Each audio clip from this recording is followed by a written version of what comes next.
जीवन को महान बनाने वाली प्रेरणादायक कहानियां, निस्वार्थ भाव से जगत कल्याण की सेवा में समर्पित महान व्यक्तियों के अनुभव। प्रजापिता पिताश्री ब्रह्मा एवं मातेश्वरी जगदम्बा सरस्वती के संग के रंग, ईश्वरीय यज्ञ इतिहास की झलकियां तथा परमात्म शक्ति अनुभूति से अपना जीवन श्रेष्ठ बनाने के लिए देखिए कार्यक्रम प्रेरणा। दीपक देता है रोशनी फैलाने की प्रेरणा, फलदायी वृक्ष देता है देने की प्रेरणा, मधुबन देता है महकते रहने की प्रेरणा, महान व्यक्ति देते हैं जीवन जीने की प्रेरणा। आओ प्रेरणा से दें हम सभी को प्रेरणा।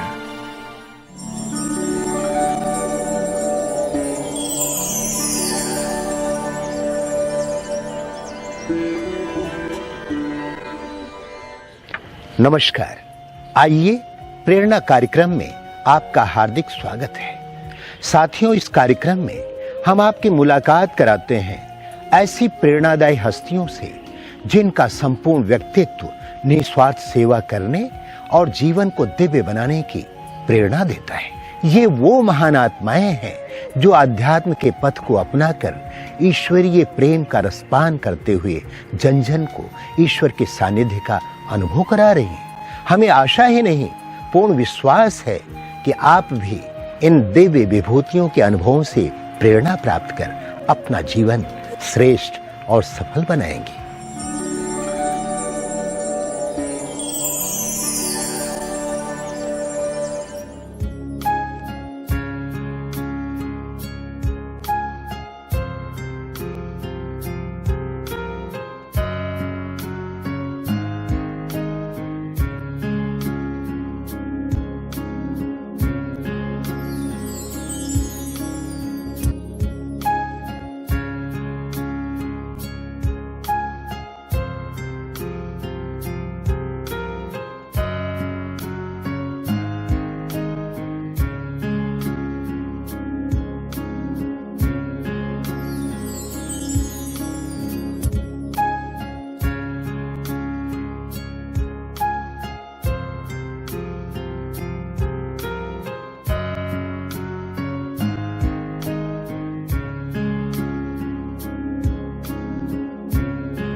भारत की राजधानी दिल्ली, नेहरू प्लेस के नजदीक स्थित कालका जी ब्रह्मा कुमारी आश्रम की मुख्य संचालिका के रूप में चंद्रप्रभा दीदी जी निमित्त है। दीदी का जन्म 1947 में मुल्तान के एक संपन्न परिवार में हुआ। बचपन से ही आप भक्ति, गीता पाठ एवं समाज सेवा में विशेष रुचि रखते थे। आप सरल चित्त, शांत चित्त, स्नेही, गंभीर, ईमानदार एवं आज्ञाकारी आत्मा हैं। ईश्वर की खोज में आपको 1973 में ईश्वरीय ज्ञान की प्राप्ति हुई। 1975 में माउंट आबू के मुख्यालय में सत्य स्वरूप परमात्मा से ईश्वरीय मिलन मनाकर 1976 से आपने अपना जीवन प्रभु अर्पण कर दिया। चंडीगढ़, पंजाब, हरियाणा, हिमाचल प्रदेश आदि स्थानों पर सेवाएं देते हुए 1982 से कालका जी दिल्ली में आप अपनी सेवाएं दे रही है। कालका जी में ईश्वरीय संदेश देते हुए आपने अनेक कार्यक्रमों का आयोजन किया। वर्तमान समय दीदी के नेतृत्व में 2 सेवा केंद्र, 15 गीता पाठशालाओं में 7 टीचर्स बहनों के समूह के साथ 500 से भी अधिक विद्यार्थी शिव परमात्मा की अलौकिक पालना ले रहे हैं।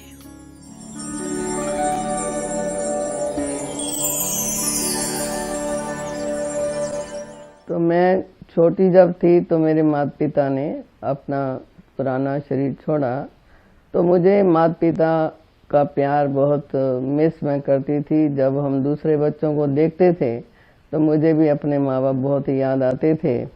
तो मैं गीत गाती थी कि कोई तो ऐसा घर होता जहाँ से प्यार मिल जाता, या गाती थी कोई सागर दिल को बहलाता नहीं। तो ऐसे ऐसे मेरे गीत होते जो मैं गाती थी। तो बचपन से ही बहुत मुझे प्यार की वो रहती थी।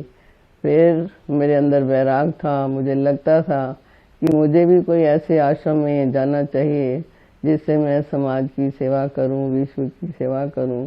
ऐसे अंदर अंदर बहुत संकल्प आते थे और मुझे बचपन में बहुत स्वप्न भी आते थे। मैं उड़ती उड़ती उड़ती आकाश में चली जाती हूँ, वहाँ शंकर जी को देखती हूँ। उसके बाद थोड़ा और ऊपर जाती हूँ तो जैसे ओम शांति भवन में परमात्मा का जो चिन्ह है गोल सा, ऐसे मैं उसको देखती थी, लेकिन समझती नहीं थी कि ये क्या चीज़ है, क्यों उड़ती जा रही हूँ।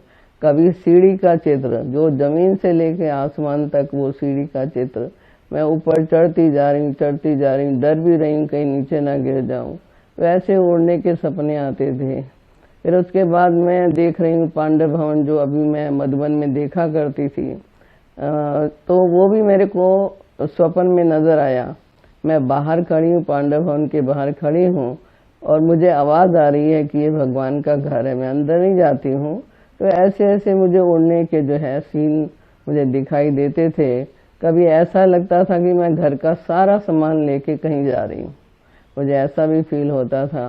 लेकिन जब मैं ज्ञान मार्ग में आई तो फिर तलाश तो थी, खोज तो थी, बेचैनी रहती थी, लेकिन मैं किसी को कुछ कह नहीं पाती थी कि मुझे क्यों बेचैनी होती है।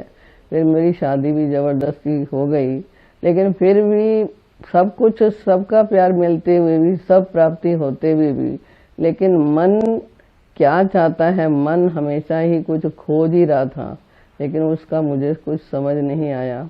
लेकिन फिर 73 में जब दिल्ली रामलीला में मेला हुआ, मेरे हाथ में किताबें भी आई, लेकिन किताबें पढ़ती थी लेकिन मुझे कुछ समझ नहीं आती थी कि ये क्या है, जब तक कोई गाइड करने वाला ना हो। फिर 65 में मैं चंडीगढ़ आई तो वहाँ मुझे ज्ञान मिला। तो जैसे ही मैं चंडीगढ़ में एंट्रेंस किया तो मुझे ऐसे लगा कि बस अब मेरी खोज, वहाँ का एनवायरनमेंट, जैसे बाबा कहते हैं कि वातावरण को स्वच्छ रखो, पवित्र रखो, आत्माएं तड़पती हुई आएंगी, उनको शांति का अनुभव होगा। तो वो मैंने अनुभव किया कि जैसे एंट्रेंस किया तो मुझे ऐसे लगा कि बस मैं तो अपने घर में पहुँच गई हूँ। और फिर बहनों का जीवन, बहनों का बोल, बहनों का पहनावा, बहनों का रहन सहन देख के मुझे ऐसे लगा कि जैसे बस अब मैं इस गेट के बाहर जाऊं ही नहीं। तो फिर मैं उत्तरा बहन जी से पूछती थी कि आपने पढ़ाई कितने की है, इस जीवन को बनाने के लिए क्या पढ़ाई की आवश्यकता होती है।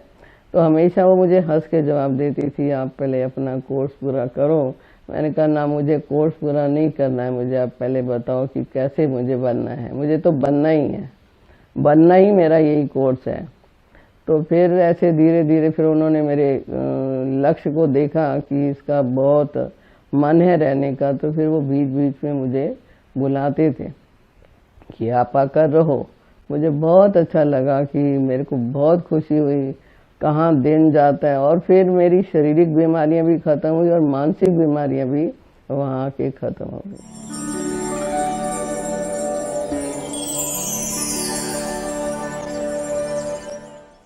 तो अपनी नागपुर की पुष्पा बहन है, उसकी बहन थी सवित्री बहन।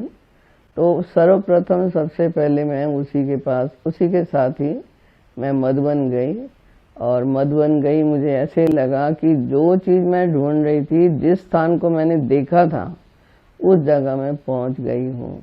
तो शाम के टाइम सवित्री बहन कहने लगी अब दादियों को मिलना है, तो ये अपना शांति स्तंभ में हम लोगों को वो ले गए।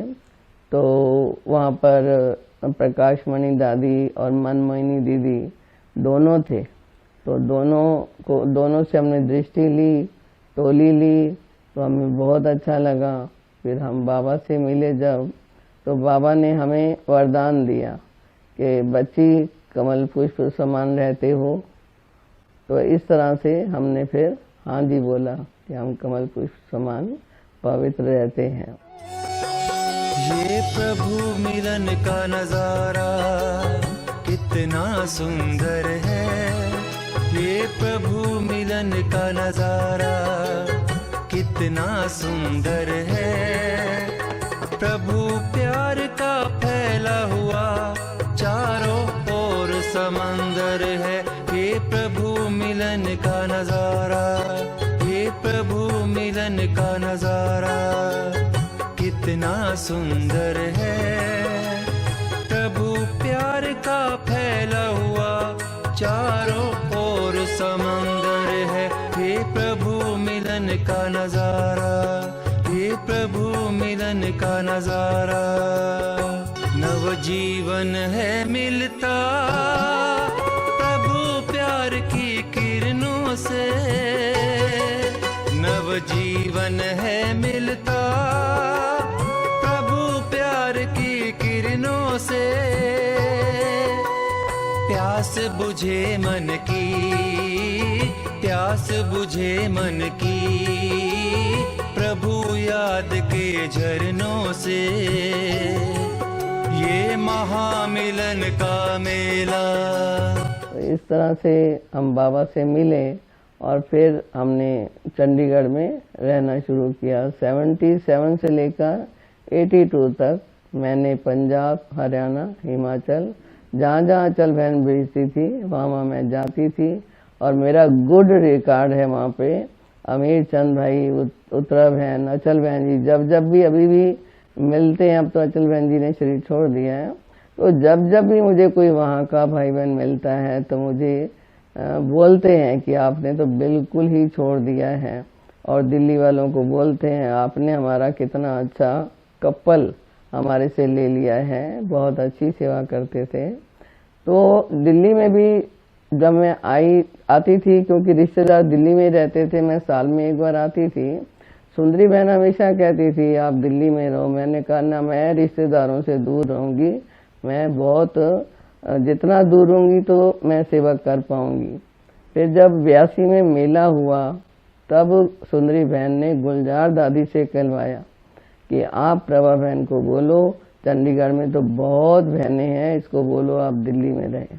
फिर गुलजार दादी ने जब मुझे बोला कि वहाँ तो चंडीगढ़ में बहुत बहनें रहती हैं तो आप कालका जी का सेंटर संभालो। तो मैंने दादी को बोला कि भाई बिल्कुल आसपास मेरे रहते हैं सब, तो कभी जीना मरना फंक्शन तो मुझे बुलाते रहेंगे।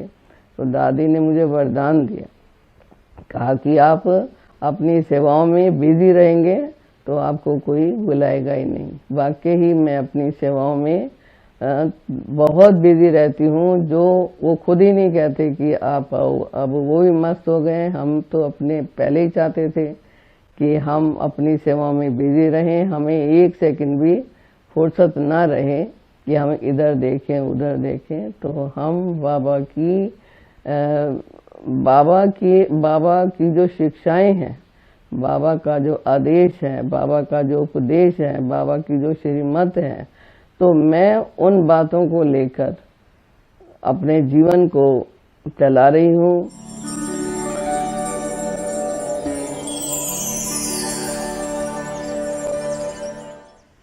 कभी भी मैं मन मत पे अपनी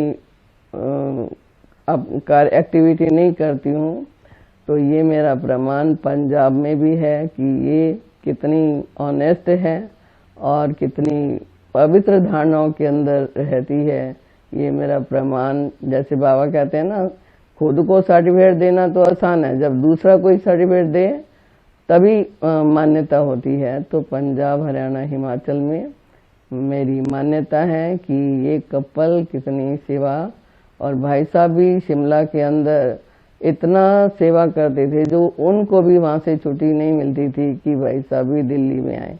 लेकिन ड्रामा प्लान अनुसार हम आत्माओं को कालका जी एरिया की सेवा करनी थी, इसलिए बाबा ने फिर से, तो फिर एक बार फिर मैं रूठ कर सुंदरी बहन जी से मधुबन 2 महीने रही। तो मैंने कहा मैं दिल्ली में नहीं आती, मेरे को तो चंडीगढ़ ही जाना है।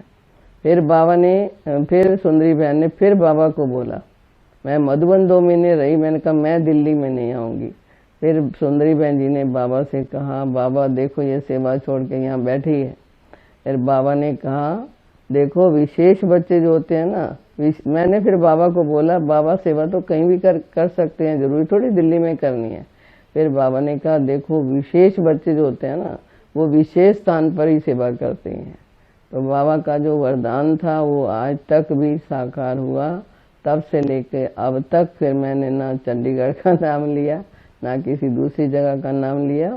82 से लेके अब तक मैं अपने तन मन धन हर प्रकार से जी जान से, कोई मेरे अंदर मिक्सरिटी नहीं है, कोई मनमत नहीं है, कभी मैंने मर्यादा का उल्लंघन नहीं किया। क्योंकि बाबा हमेशा कहते हैं जो मर्यादा का उल्लंघन करते हैं वो कभी मर्यादा पुरुषोत्तम दुनिया में जा ही नहीं सकते हैं।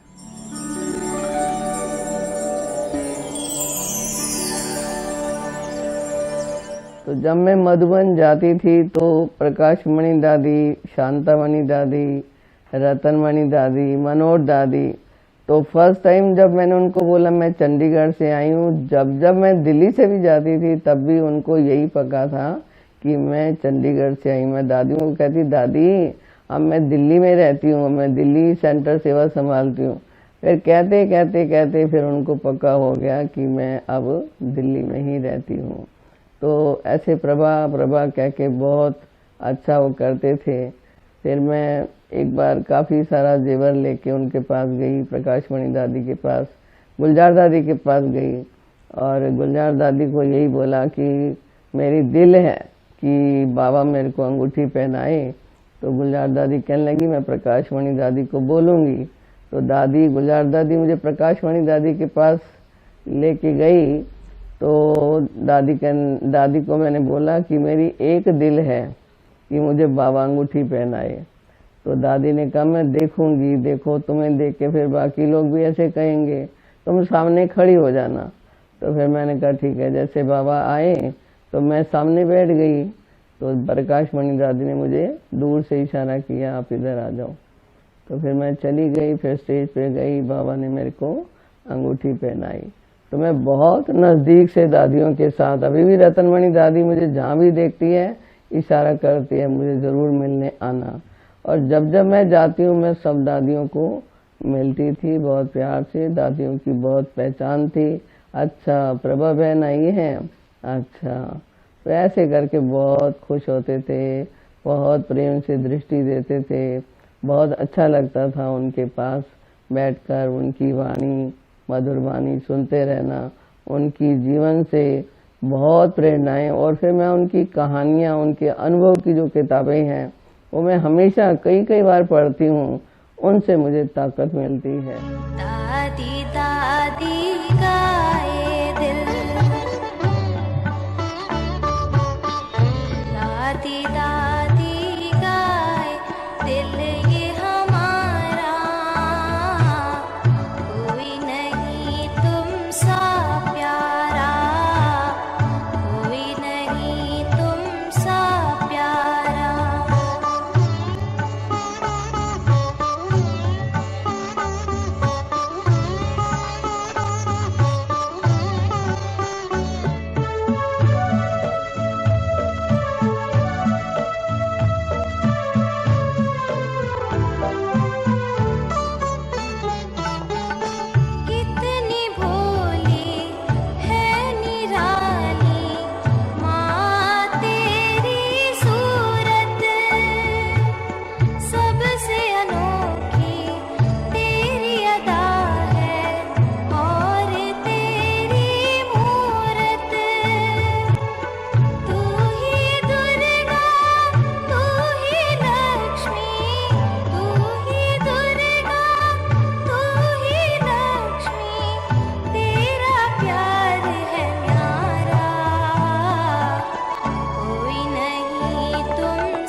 मुझे आज्ञा, ऑनेस्टी और वफादार फरमानबरदार जो बाबा कहता है, मैं उसका पालन करती हूँ। अगर कोई दूसरे का देखती हूँ, मुझे थोड़ा सा लगता है कि ये अपना टाइम क्यों वेस्ट कर रहे हैं।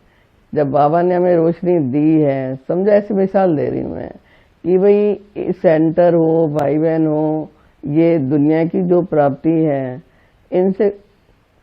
इनसे कुछ नहीं मिलना है तो अपनी स्थिति के नंबर हैं। लेकिन मैं इस मर्यादा के अंदर रहती हूँ, नहीं, हम आए किस लिए थे? हम आए थे बाबा को मिलने। हम अपनी दुनिया छोड़ के, अपनी सब कुछ छोड़ के यहाँ आए हैं, और फिर जिस लिए आए थे उस लक्ष्य को हम भूल रहे हैं, उनके पीछे भाग रहे हैं जो चीज़ पहले हम छोड़ के आए हैं।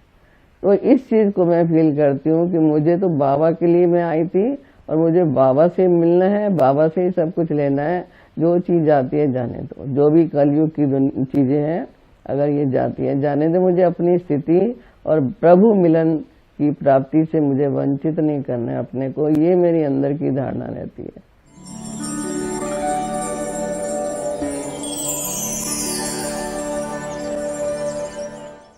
8 साल पहले बीमारी हुई थी, अच्छी भली थी, मुझे कुछ भी नहीं था। तो ग्लोबल हॉस्पिटल में हर साल हमारी फाइल बनी हुई थी, चेकअप होता था, हर साल ओके फाइल होती थी। तो 8 साल पहले फिर मेरे को बताया गया, सतीश कौन है, सतीश गुप्ता जी है ना। तो जब उन्होंने मेरा देखा, वो फाइल देखी, कहा कि तुम अपनी किडनी को चेकअप कराओ, लगता है वो डैमेज हो रही है। तभी मुझे इतना फील नहीं हुआ। फिर दिल्ली में आके मैं फिर एम्स में गई, डॉक्टर उषा किरण की पहचान से फिर ऐसे चेकअप होना शुरू हो गया। तो फिर उन्होंने कहा हाँ, जबकि मुझे कुछ भी दर्द, कुछ भी नहीं, मैं तो अच्छी लाल गोरी चिट्टी सब थी। तो फिर उन्होंने कहा हाँ, आपकी किडनी 70% श्रिंक हो गई है। चलो, बाबा ने कहा ना, हर परिस्थिति से समझौता करना, ये हमारे कर्मों का हिसाब किताब है। चलो, वो भी ठीक है, दवाई शुरू हो गई। फिर 1 साल के बाद फिर मेरे को बुखार हुआ। बुखार के साथ साथ कहा तुम्हें टीबी भी है। मैंने कहा शिव बाबा, इतनी बड़ी बड़ी परीक्षाएं, पहले किडनी और फिर टीबी, फिर ये फिर वो, 2 बार मैं हॉस्पिटल एम्स में भी एडमिट हुई। ऐसे लगता था बस मैं अब गई। तो बस वही जीवन था, सेवा थी। बाबा ने पेपर भी पास करवाए और मुझे सामने लाके खड़ा कर दिया, क्योंकि बाबा ने मेरे से सेवाएं लेनी थी। तो सब भाई बहन खुश हैं कि देखो, इतनी बड़ी परीक्षा इन्होंने पास की, और फिर अब ऐसे लगती है कि जैसे इनको कोई बीमारी नहीं, बीमारी है लेकिन मैं फील नहीं करती, क्योंकि मैं अपनी सेवाओं में, ज्ञान योग में बिजी रहती हूँ। इतनी बड़ी बीमारी होते हुए दवाई खाती हूँ, लेकिन मैं फील नहीं करती हूँ। मुझे सब पूछते हैं तुम्हारा क्या हाल चाल है। मैंने कहा मैं बीमार लगती हूँ आपको, इसलिए नहीं लगती हूँ। कहते नहीं, आप पहले से बहुत अच्छे लगते हो। जब मैं बहुत अच्छी लगती हूँ, मुझे आज के बाद पूछना नहीं कि आप कैसे हो, आई एम ओके। तो अंतकाल का यही है, मैं और मेरा बाबा, बस तीसरा कुछ और है ही नहीं। बस मुझे 1 सेकंड भी अपना व्यर्थ नहीं गंवाना है। अगर व्यर्थ गंवाएंगे तो फिर ये समय, बाबा और बाबा की जो प्राप्ति है, उससे हम वंचित हो जाएंगे। इसी बात पर मेरा ध्यान जाता है।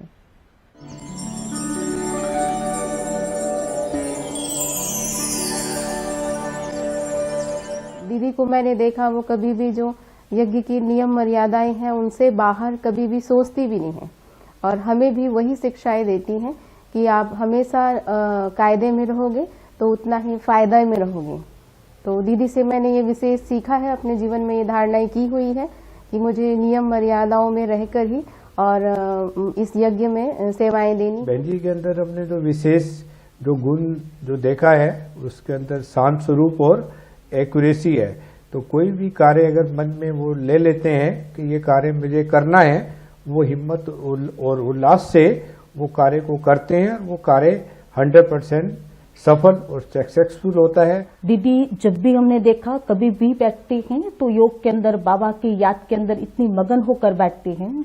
उसके चेहरे से जो पवित्रता और रूहानियत जो दिखाई देती है, और वो जो भाषण आती है, और हर भाई बहनों से लेकर हम सब बहनों को बहुत प्यार से वो पालना दे रही हैं।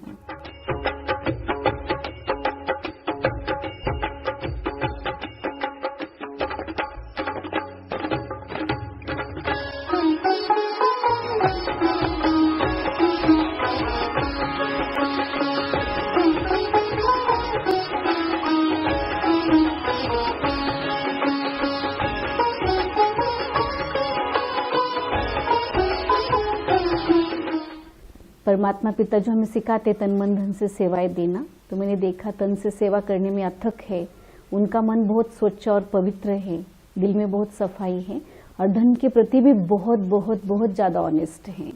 फिर मैंने देखा कि जो पवित्रता उनके अंदर है, गंभीरता है, उसमें भी बहुत वो पक्के हैं। जैसे बाबा कहते हैं संग का रंग चढ़ता है, तो दीदी के साथ मुझे रहने का बहुत सुअवसर मिलता है और मुझे उनके संग के साथ छोटी छोटी सूक्ष्म कमियां भी जो मेरी दीदी मुझे व्याख्यान करती है, तो वो भी मुझे अपने परिवर्तन करने का एक समय मिलता है। बड़ी दीदी की परखने की शक्ति बहुत अच्छी है। उन्होंने मेरे अंदर क्या है वो परखा जो मुझे खुद ही नहीं पता था। उन्होंने कहा कि आप ऑल राउंडर सेवा कर सकती है, बहनों की नहीं भाइयों वाली भी सेवा आप कर सकती है, आपको ऑल राउंडर बनना ही है।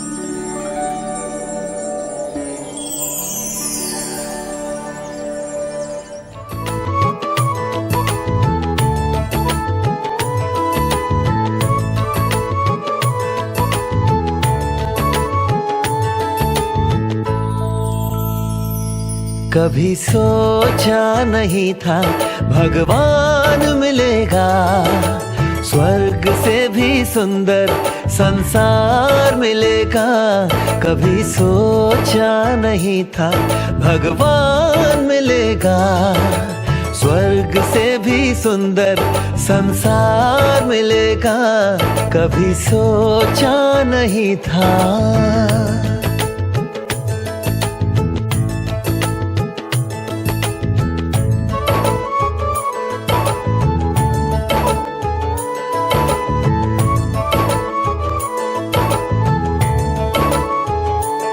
देख संगम का आनंद हर गम चला गया, मिला मीठा परिवार ये एहसास हो चला।